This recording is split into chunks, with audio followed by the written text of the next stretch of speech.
The only insults that hurt are the ones we believe. Next time someone insults you, remember, they're going to die.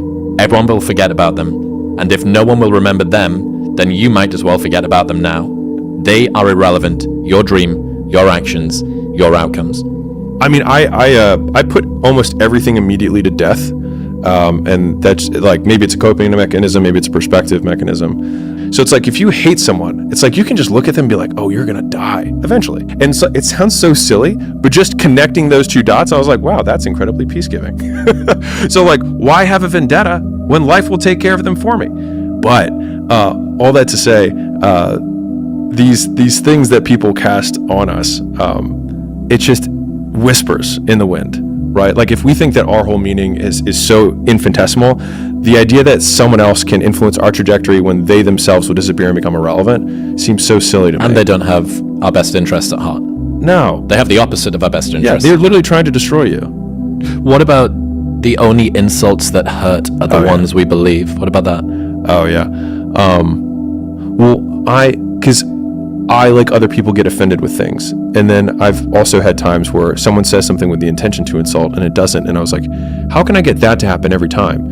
And so it's the classic example of, you know, Chris, you have green hair. And then you would say, okay, whatever, sure. But you don't believe it, so it doesn't really matter. And so I think there's kind of a dual-sided lesson, at least for me in this, is that when we are insulted, I try and pay attention to it because I think, okay, either there's something here that they're right about and that I don't like about myself, in which case the response is to agree. And that's what's so frightening. And so it's like, if someone, so recently had someone made something blasting me about, I don't go home for the holidays. I made this video about it. And in the first 5 seconds of the video, of course, I'm like, if you love your family, fucking go home. This is for everybody else, right? But of course, no one actually watches that who makes that piece of content. And so they just went on this tirade about me. And I just said, God, I suck, period, as my comment. And because there's the stoic response to hate is to agree and one up. So level 1 is agree. So someone says, Alex, you're a fucking idiot. And you're like, believe me, if you knew half of it, you'd think more than that. Most people are more interested in winning than being right. Yeah. So you just say, sure. You're right.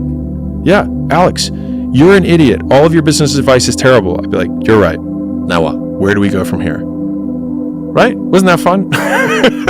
And so we talk because I like human behavior a lot, but it's a extinguishing event. So like when you pull a slot machine, when null is the outcome, it nullifies.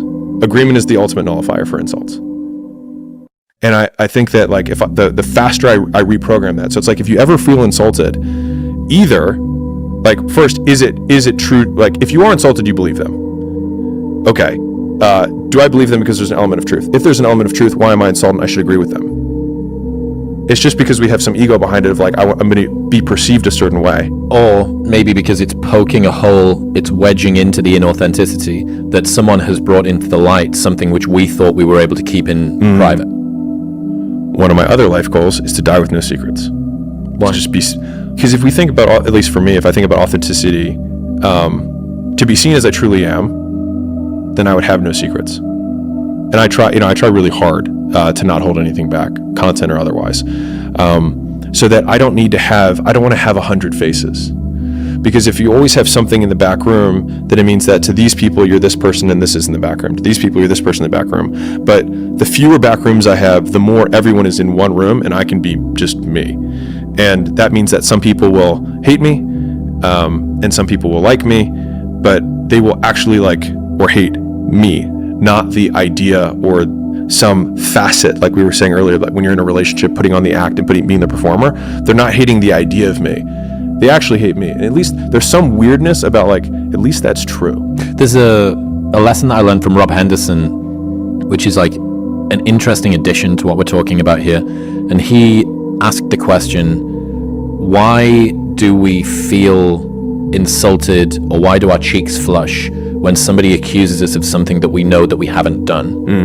And the issue here is that we don't exist in a vacuum. and we care about other people's interpretations of us. Yeah. And the disinformation campaign, even if it's grounded in falsehood, can still negatively impact our status. So even if you know that this isn't true and all of the rest of it, functionally, to everybody that isn't you, or maybe many people that aren't you, or maybe some people who are influential that aren't you, this can have the same impact as if it was true. Yeah. So that the man being an island and I have faith in my own word, as soon as you start to build this out, there's a reason for trepidation there. You cannot wish for a strong character and an easy life. Each is the price of the other. What if what you're going through isn't hard? What if you're just sensitive? I think that most of us can look back on our lives to 10 years ago and think about the problems that we were dealing with then, and think about how much of a pittance and how small those problems were compared to the problems that we deal with today. At least that's how I probably feel. Maybe you feel the same way. And so I then think, okay, well, if I feel that way about the problems that I had 10 years ago, then 10 years from now, Alex will look back at the problems that I'm dealing with today and feel the same way. And so if he feels that way then about the problems that I have now, then the only difference is the perspective that he has that I don't have. And so I might just be a sensitive little pansy, and maybe these aren't problems at all. Maybe these are just facts of life, and I need to habituate to them. Because I remember my first lawsuit, right? Because it's like when you're in business long enough, you make enough money, you're just going to get sued. It is what it is. And it was thinking that a requisite for success is a problem. Like, you cannot become the wealthiest man in the world and not get sued. Like, getting sued is an indicator that you're actually is a requisite for being there. There's no person has been there without this. And so reframing what I used to consider a problem as a point of evidence that I am on the path that I originally chose. I remember the first time that I ever tried to incline chest press 20 kilos. And as I got it up, this is in the Center for Sporting Excellence in Newcastle Gym. And as I got it up there, I didn't have the tricep strength to be able to keep it. And I watched this thing slowly come down toward my face. And it just landed on my nose. And I sort of bailed it out off my nose. Yeah. And now it's not even the warm-up to the warm-up to the warm-up set. So the problem is that we don't have very good memory. We don't have theory of mind for ourselves, for a previous version of ourselves. You know how people want to go back in time and they want to see a different place?